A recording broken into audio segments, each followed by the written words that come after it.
Hello everybody, this is MTG Network here. I am MTG right here with GRT, and this is the very first installment of the 326 Wrestling Podcast. We're here to discuss various wrestling things and video game things. Today we're going to be discussing wrestling topics, most importantly, all elite wrestling. Alright GRT, would you like to introduce yourself, tell a bit about yourself, and what are you here for? I'm GRT, is what I would be known as, and basically I'm here to help with the podcast, and also to kind of break down on what things that may be confusing to the viewers, and yeah.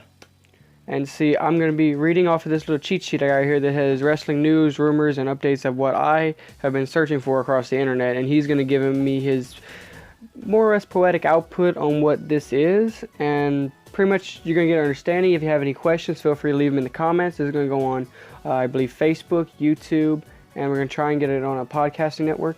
And, alright, I hope the best and wish us luck. Alright, first thing we're going to discuss, early this morning, as of May 15, 2019, of All Elite Wrestling getting a TV deal coming this fall on, we don't know what exact day or what it's going to be called, but I was looking right here on the internet. We got, AEW has trademarked the following term of Tuesday Night Dynamite. Now, if that would be the case, Tuesday Night Dynamite would be going head-to-head with Tuesday Night SmackDown Live. Your output on this? Honestly, I think that that would be a good date for it, like a good day of the week. But I mean, depending on what time they broadcast it. Yes, because like when TNA did their quote-unquote Monday Night War, they put on Impact an hour before Raw, which traditionally Raw comes on at 8. They put Impact on at 7, and with that hour thing, they try to draw on their audience, but as soon as 8 o'clock hit, everybody turned the channel to Raw. Let's hope they don't make the same mistake with this one, and the question is, will it be live or not? Now, online, on CBS Sports has reported this, that it will be live weekly matches, so will that be like a live weekly show, or will it be live in-ring matches that have been taped? And the Tuesday Night Dynamite, that's a really, really interesting thing, because with SmackDown going to Friday nights and on the Fox network going in fall, that would mean they would leave an opening night for Tuesday night, so there would be no traditional competition, just more or less just an opening for another wrestling show on a sports network.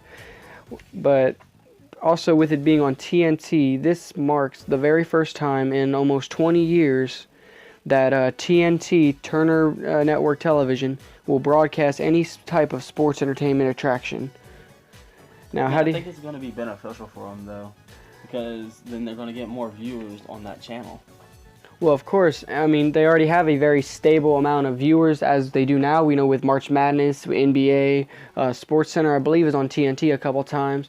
Yeah. I'm not sure with NFL, but I know NBA is very, very tied together with TNT. And Ted Turner, back in the day, he pretty much turned Jim Crockett Promotions into WCW. And with that, he put WCW Monday Nitro on Monday nights, the same time slot as Monday Night Raw, on TNT. And when they dispersed on, of course, 32601, that was the final episode of Nitro on TNT. There has not been one wrestling program on TNT since March 26, 2001. So coming this fall, we're going to be seeing a brand new weekly wrestling show on TNT. And TNT actually released a tweet saying this. I'll pull up the image in just a second, that they tweeted, and I quote, "Well, we're back in the wrestling business," which is a little spin-off to what, if anyone on the WWE Network has seen, the Monday Night War, where Ted Turner calls Vince and says, "Hey, Vince, well, I'm in the wrestling business," and Vince is like, "Well, we're in two different businesses then." And he's going like, "Well, what do you mean, Vince?" "Well, you're in the wrestling business, and I'm in the sports entertainment business. Because, you can't call it pro wrestling in WWE no more. It's a sports entertainment," which is poetically, in my opinion, one of the worst things they could have done to wrestling, but it draws attention and attraction as well. What is your thoughts on the term of sports entertainment? If it's sports entertainment, you're using your sports to be able to entertain viewers, and like for instance WWE, it is a World Wrestling Entertainment. So therefore, it's more of a safe in entertainment, even though there can be slip-ups and mess-ups and people do get hurt sometimes. But it's mainly to, entertain people. Well, yes, and I mean, accidents occur anywhere. It don't matter if it's WWE, New Japan, Ring of Honor, even the little indie promotions. Anything can happen. And like on this thing, I want to talk about. I don't know if you've seen Monday Night Raw. Like this past Monday, Apollo Crews was going for a kind of like a, what you call it, a back handspring or something, and he landed on his leg. He was facing Mojo Rawley, and he kind of clipped his leg a little bit, and Mojo Rawley, like instinct, pretty much broke kayfabe and said, hey, hey, hey. And pretty much the referee caught on to that and asked Apollo Crews could he still go. And Apollo, as the man he was, and as the rule is, you always finish the match. Mm-hmm. He kept going with the match, and they had to call an audible. Of course, Mojo hit some sort of move, and then 1, 2, 3 ended the match. There's not really been a report yet of what's happening with Apollo Crews or what is exactly going to take place with that. Another topic I want to talk about is the Double or Nothing pay-per-view price they announced this morning, because there has been no pay-per-view buy rate for Double or Nothing yet till this morning, because I've been trying for the last 2-3 weeks to get Double or Nothing, and if anybody's unaware of what Double or Nothing is, that is AEW's debut pay-per-view show. It's Double or Nothing in the MGM Grand in Las Vegas.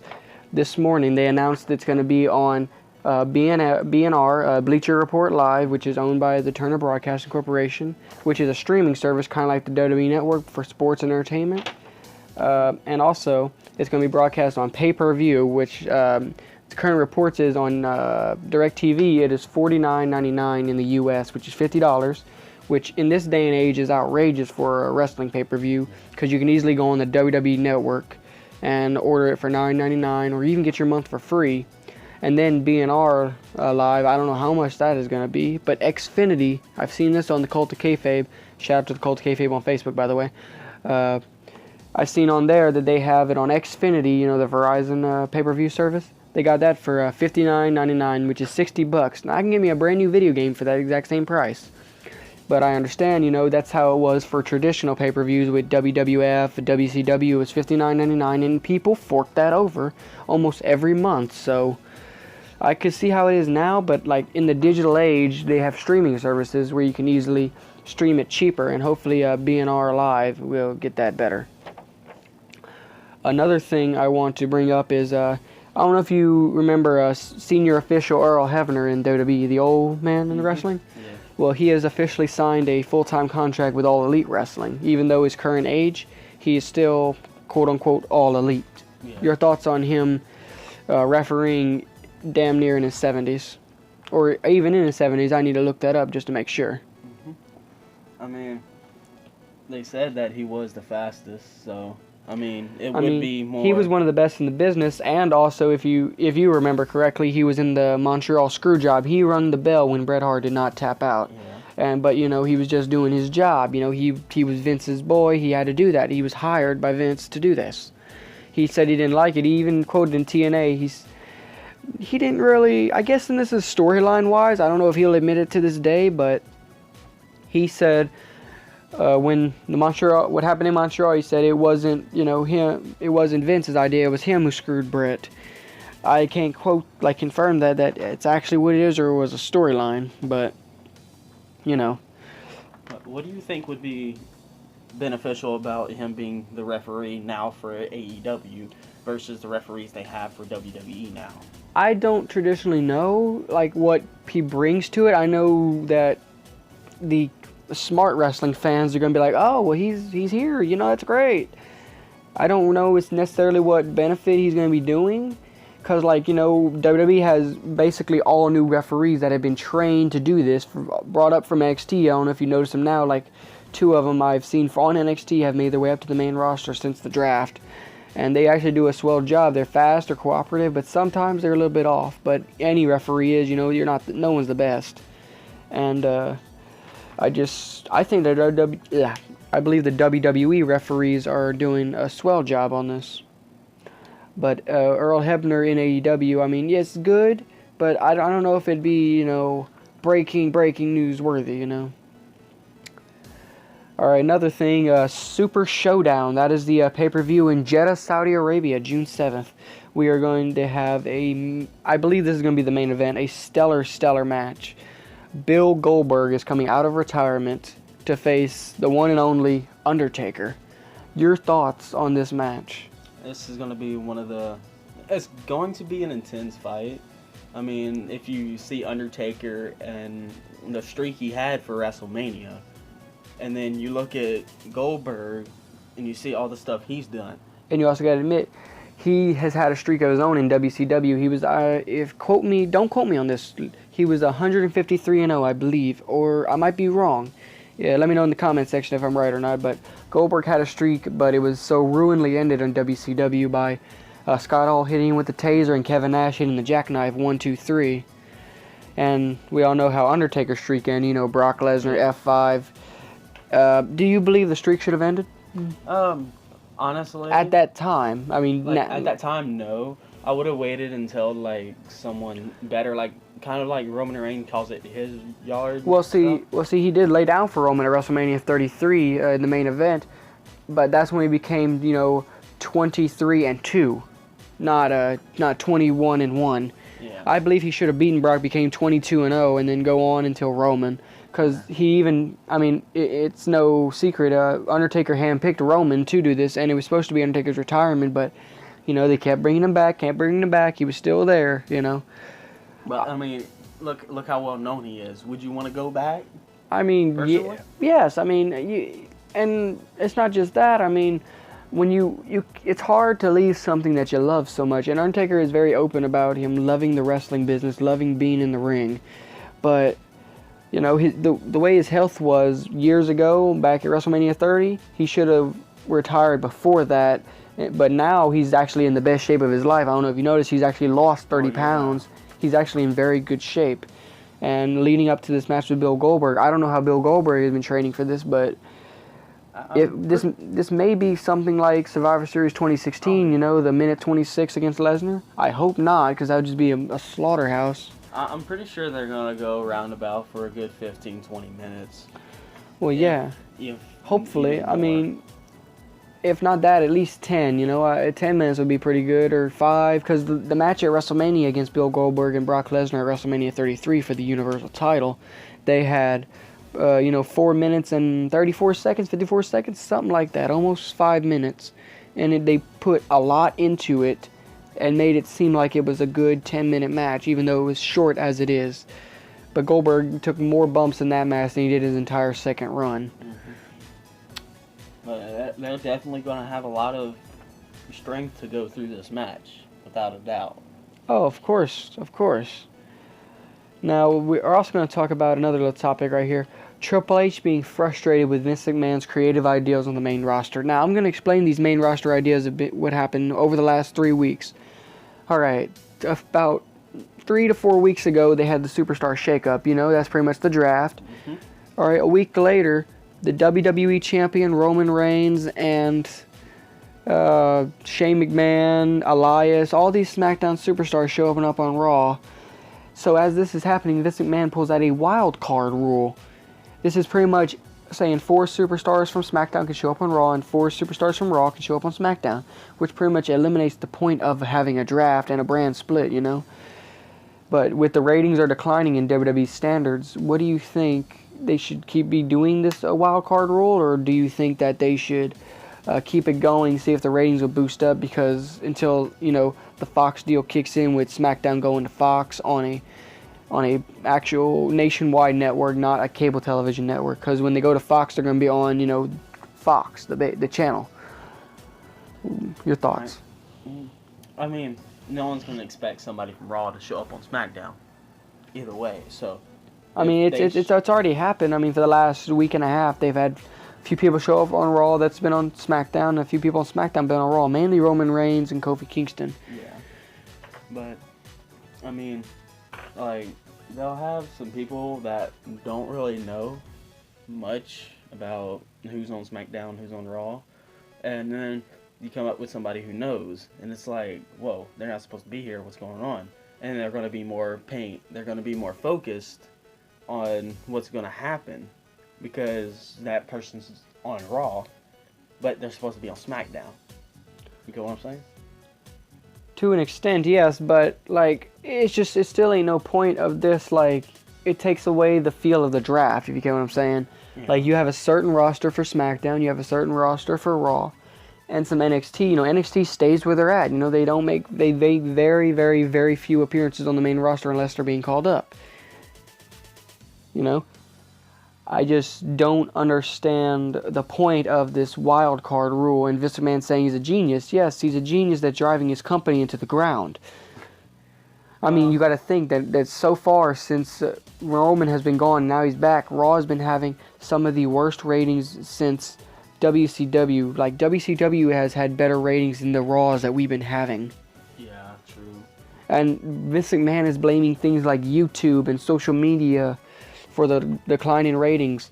Well, when you post your videos like that immediately after it's happening on Raw, they kind of want to watch it on YouTube. I mean, just think about this. Are you going to sit through 3 hours of Raw and potentially fall asleep? Or are you going to wait the next morning and watch it all in bits and pieces on YouTube? Just be honest. I'll watch it on bits and pieces on YouTube because if I get tired, I can just add the rest of it to a small little playlist and then delete it shortly after. Yes, and also you got to think of streaming services like Hulu that post them the next day. Yeah. You have it doesn't show a 3-hour Raw, it actually shows an hour-and-a-half version, so it's kind of edited down to get you all the bits and pieces. Out all the commercials that are like 90% of the Oh, Lord. So. But you got to think they pay for advertisers that way. Yeah. Any more thoughts, questions on anything else before we sign off? One thing. Instead of, if AEW didn't make the contract to be on TNT, what other network do you think that would they go with the contract for? Because I think they would go for more of a bigger sports channel that has really, really good viewers that have more than TNT has. And what network do you believe that would be?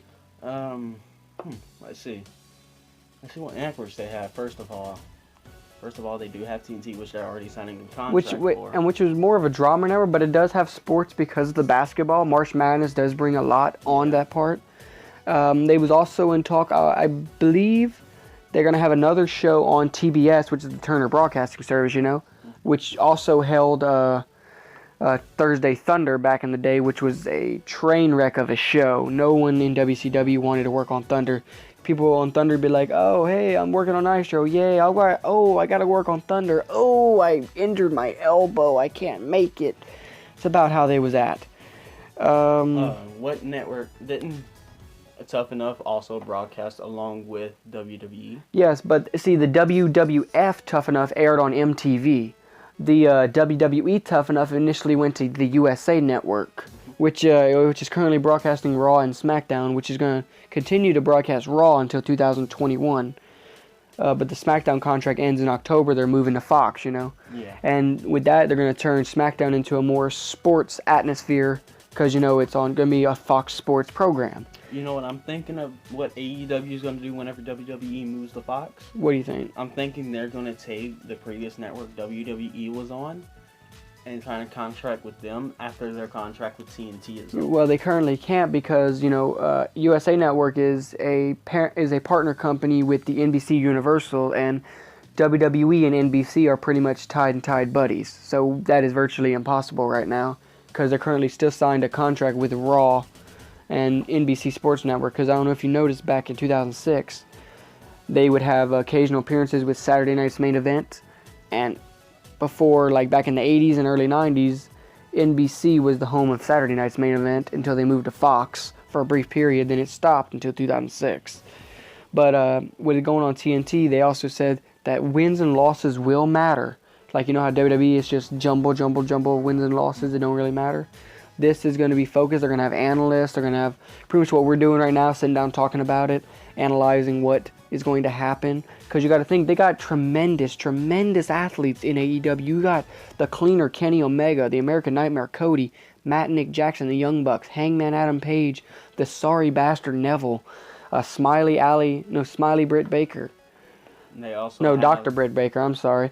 And Smiley Kylie Ray, Dustin Rhodes, the Nyla Rose, the very first transgender wrestler, Sunny Kiss, which is a flamboyant male wrestler who pretty much has a Velveteen Dream thing, but more or less is his sexual orientation. I have nothing against the gays. I believe his character is tremendous, and he plays it very, very well. Whether that's him or not him, that's the best character for him.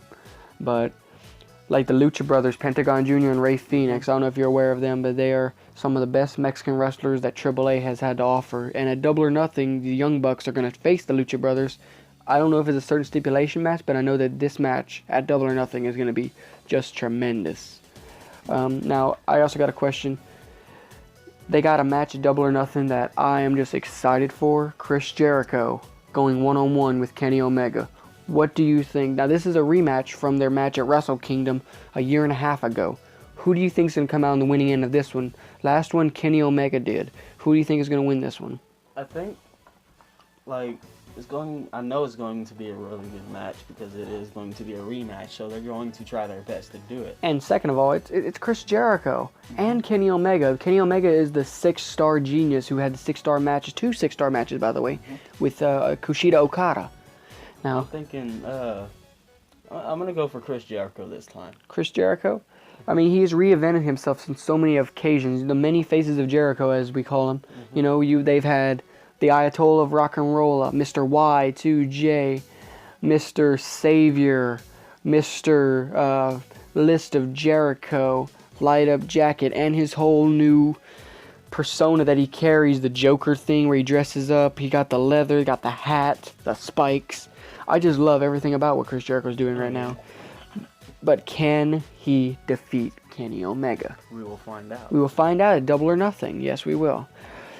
All right, well, that's all the time we're going to have for our first episode. Thank you for joining me, and I hope to see you again. Please don't forget to follow me on Instagram at this_is_MTG. And don't forget to subscribe to my YouTube channel, MTG Network, and like, share, and subscribe, and hit that bell icon to let you know next time we post a video. And this is also going in the Facebook Cult of Kayfabe. Just shout out to the Cult of Kayfabe because this will be on there. And anything you have to say before we sign off? No. All right. Well, all right. So for all of us here at the MTG Network, we will see you again. Any options or anything you would like us to talk about, please leave in the comment section below. All right. Thank you all.